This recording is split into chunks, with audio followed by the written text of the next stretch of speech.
From horse-like champions capable of lifting Thor's hammer to Venom symbiotes and talking psychic space dogs, there are many powerful cosmos-dwelling heroes who could potentially join the Guardians of the Galaxy after Volume 3. What if I told you that Star-Lord was not the strongest leader of a Guardians team, or that Rocket Raccoon was not the most deadly talking animal among their ranks either? Keeping that in mind, here are the 10 most powerful characters who could join the Guardians roster in the MCU.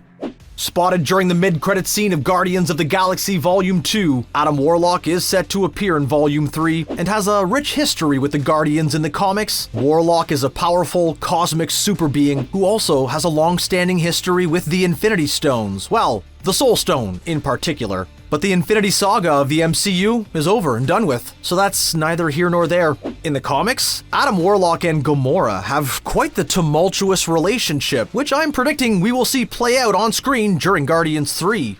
Adam Warlock is considered one of the most powerful superheroes in the Marvel Universe due to his ability to manipulate cosmic energy and control the fabric of reality itself. Oh yeah, plus he can fly and has telekinesis. But I guess so does Cosmo the Spacedog, and he's just a lowly old pooch who we will talk about later on in this video, but I digress. The inclusion of Warlock to the Guardians of the Galaxy roster in the MCU could really take the ragtag group to the next level. Not only is he the most powerful character on this list, but he's also the most obvious new addition to the team.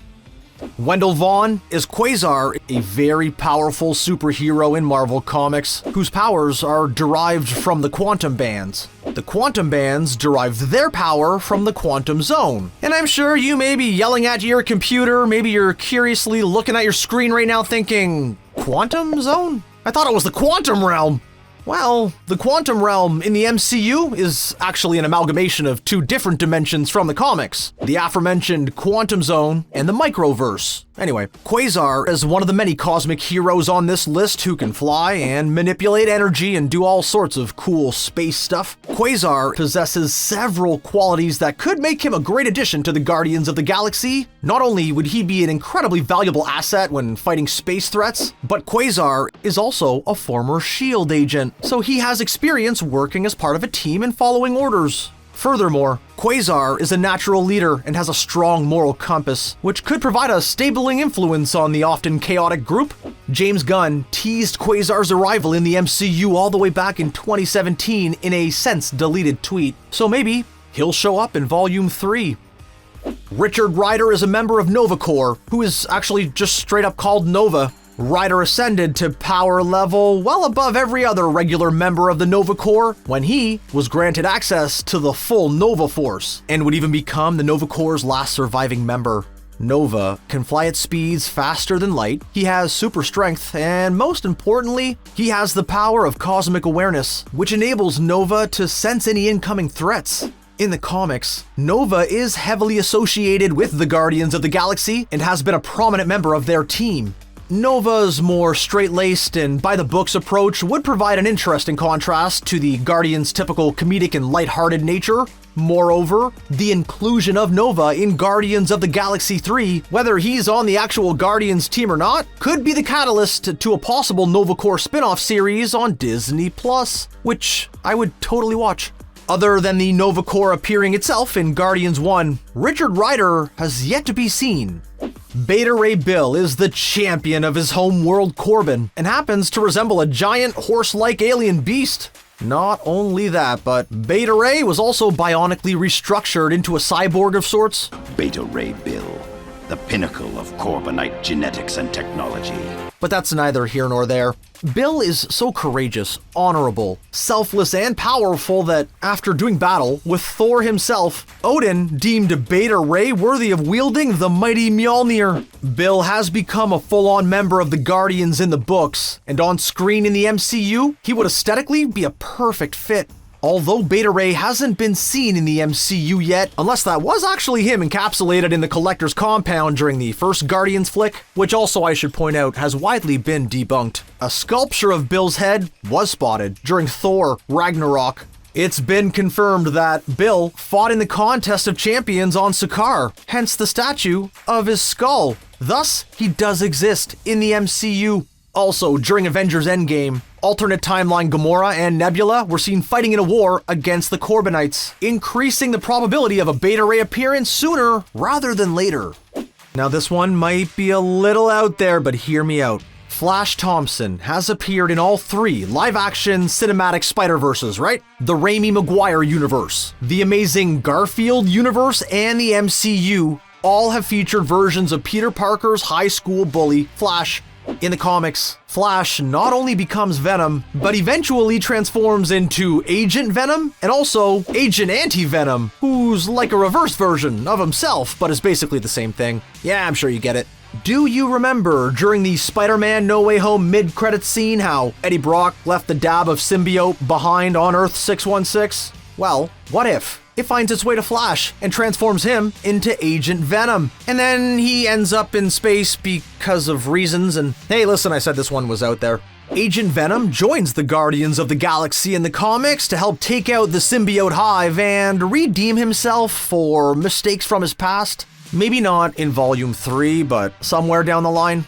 I have hopes Agent Venom will join the Guardians of the Galaxy ranks. Unbeknownst to many, the original Guardians of the Galaxy in the comics are not the Guardians that are depicted in the MCU. In fact, the OG Guardians aren't even from Marvel's Prime Universe, Earth 616 at all. Existing on Earth 691, the original Guardians are from an alternate future timeline where the entire world is ruled by an alien race called the Badoon. At some point in the 90s, STARHAWK joined this version of the squad and has even stepped up as their leader on several occasions. In the MCU, STARHAWK is played by none other than Sylvester Stallone, and the Earth 691 Guardians are simply another subfraction of the Ravagers. STARHAWK is an exceptional tactician and combatant who possesses all-around superhuman physiology and a regenerative healing factor. Like many others on our list, STARHAWK also has the power of cosmic awareness, something that is invaluable to any team. STARHAWK's wife, Aletta, has also used the name STARHAWK and also appears in the MCU. Another member of Earth 691's original Guardians of the Galaxy roster, MARTINEX Tanaga, is a Pluvian from the now-defunct planet Pluto. MARTINEX is nearly indestructible and virtually resistant to physical harm due to his crystalline body. MARTINEX's father and grandfather were both members of the Guardians of the Galaxy in the comics, and his family has a deep connection to the team. However, in the MCU, MARTINEX is of course a member of STARHAWK's aforementioned faction of Ravagers and is a viable candidate to join the Guardians in the 3rd film. Perhaps navigating MARTINEX's legacy is a plotline that could happen in the MCU, and maybe he connects with Peter Quill on a personal level, or maybe I'm totally wrong, and he's one of the many characters anticipated to die during Guardians 3. Who knows? Charlie 27, besides having a great name for a rapper, is from a humanoid race called the Jovians. In the MCU, Charlie 27 is yet another member of STARHAWK's team and also leads his team of Ravagers. It's unlikely he'll become a permanent member in the movies, but in the comics, Charlie 27 is a valued member of the original Guardians of the Galaxy. Charlie is a skilled fighter and strategist from Jupiter, and he is also totally jacked. Look at him! He can withstand extreme weather conditions and has enhanced senses, making Charlie 27 a great ally on the battlefield. Not to mention, his loyalty to the Guardians is unwavering. As I said a moment ago, it's probably unlikely that Charlie 27 joins the Guardians lineup full-time in the MCU, and that's because he's played by the legendary Ving Rhames, who's a little long in the tooth as far as starring in action films. That being said, I'm certain Charlie 27 will battle alongside the Guardians in some capacity during Volume 3. Call me selfish, but I just want to see Ving Rhames do stuff in the MCU with Sylvester Stallone. In the comics, MAINFRAME from Earth 691 is the Vision, but in the form of a futuristic computer thing, like Zordon from the Power Rangers. In the MCU, MAINFRAME is a cool-looking android head that's voiced by Miley Cyrus. Little is known about MAINFRAME in the MCU, other than they were a member of STARHAWK's Ravagers team, and they can probably sing exceptionally well. Don't ask me how I know that, I just have a hunch. I'm good at these things. Anywho, in the comics, MAINFRAME is a priceless asset to the OG Guardian squad, something that we could see replicated in some capacity on screen. MAINFRAME was created in the 31st century by Intelligentsia, an organization of scientists dedicated to the betterment of humanity. MAINFRAME is a highly advanced AI that is capable of computational analysis on a scale far beyond that of any human mind, especially mine. MAINFRAME's greatest strength lies in their ability to anticipate and then neutralize threats. It's unclear if MAINFRAME has the same abilities in the MCU as they do in the comics, but I am willing to bet that they are more or less the same. As an AI character, MAINFRAME would provide unique abilities and a vast database that the MCU Guardians have never had. Furthermore, the comedic conversations and insights on human behavior could lead to more compelling stories. If she ain't considered an official and bona fide member of the Guardians yet, I guarantee you she's about to be by the end of Volume 3.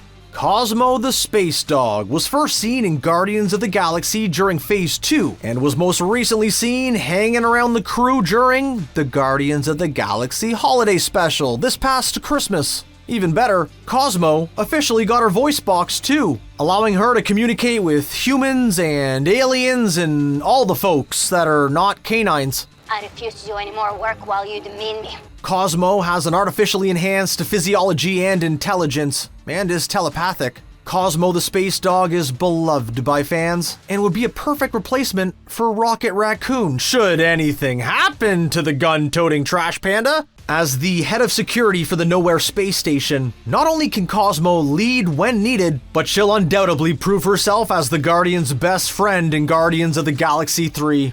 I'm going all out here. I am predicting a full-blown Cosmo saves the day moment. You heard it here first. And that is our list. Who do you hope joins the Guardians of the Galaxy in Volume 3? Who do you think will leave the team? Tell us in the comments section below, and be sure to enable notifications so you don't miss out on any cosmic comic content. See ya!